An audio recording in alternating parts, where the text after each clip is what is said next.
For the interior of the Chevy Volt, it was designed to be as technologically advanced for user interface as it was to just give you that technology for propulsion purposes. So when you even run the car and start it, you get a lot of cool little noises going on. Now at the moment, the only noise that this car is producing, despite being on, is the fan for the interior of the car. So again, they designed that to be as quiet as possible. Now, this system directly in front of me here on the dashboard is again designed to be interactive. You can either use a voice command system for tuning the radio, making phone calls, setting navigation destinations, or you actually have a set of arrows here on the steering wheel that allow you to see different information. Your trip computers are available to you, your current speed, your range based on your charge, and your fuel range. Your oil life. This car does still get oil changes. The average Volt driver will do 20,000 miles, though, before they're going to need their first oil change. You have your tire pressures that are available to you, average speeds, a timer. You can actually check the speed limit for the area, your coolant temperature, and blank pages. But where it gets cool is your ability to do more than just see that. You can actually control the radio. You can control phones. You can actually see navigation on this screen in addition. So right now it's actually loading a map of the area. You can see all the different pages that are available to you in different layouts. And you have actual settings just for this screen. Now, this system here gives you more information. From your home screen, you'll see that you have options for your audio, your phone, projection, which is actually Apple CarPlay and Android Auto, navigation, vehicle settings, your energy consumption, weather, texting, OnStar options, and traffic. Now on your charging info, you can actually see where the power is going. You can see if the generator is running and sending power to your batteries, or if you can see if it's the batteries just running the electric motors. Through charging, you see that based on the lowest charging option for 8 amps, a full charge takes approximately 16 to 18 hours. Now that's using a very old electrical system. If you switched to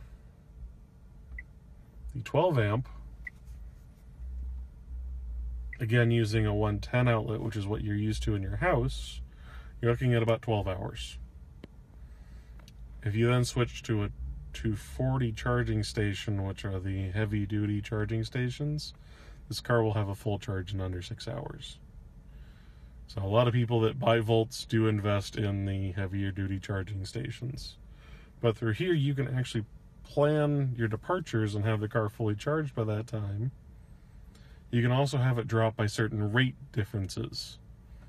Electricity rates change sometimes based on the time of the day. At night, your rates are the lowest, so you can actually set this car to charge only at night, giving you your absolutely least expensive charge. A full charge on this car is going to cost about $1.75, which 53 miles at $1.75, it works out to approximately right now 72 miles per gallon if you were to have a really good fuel economy car. And that's assuming gas is about $2.40. If gas gets well into the $3 range again, you're looking at almost 90 miles per gallon then. That's a pretty huge cost savings there. And then on vehicle info, you can actually check the overall lifetime of the vehicle. Now this car has not been running for very long.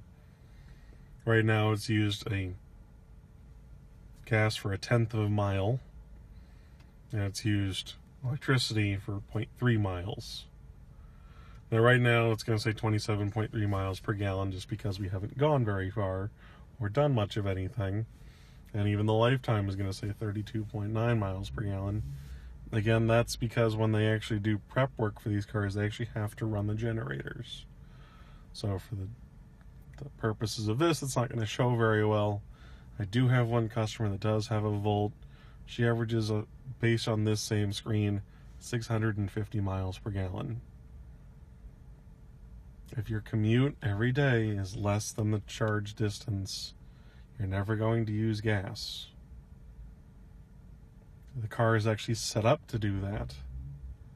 If the generator hasn't run in a full month, the car will actually go into a maintenance mode, and the generator will run for 5 minutes just to re-lubricate anything inside the generator. This is where the engineers really took it to the next step. If the car hasn't used all of its gas within a year, the car will start and it will run the generator to burn all the gas that remains in the car. Because it doesn't want the gas to go stale, it wants it to still be good. But that actually is what they actually expected these cars to experience, is a year of no gas.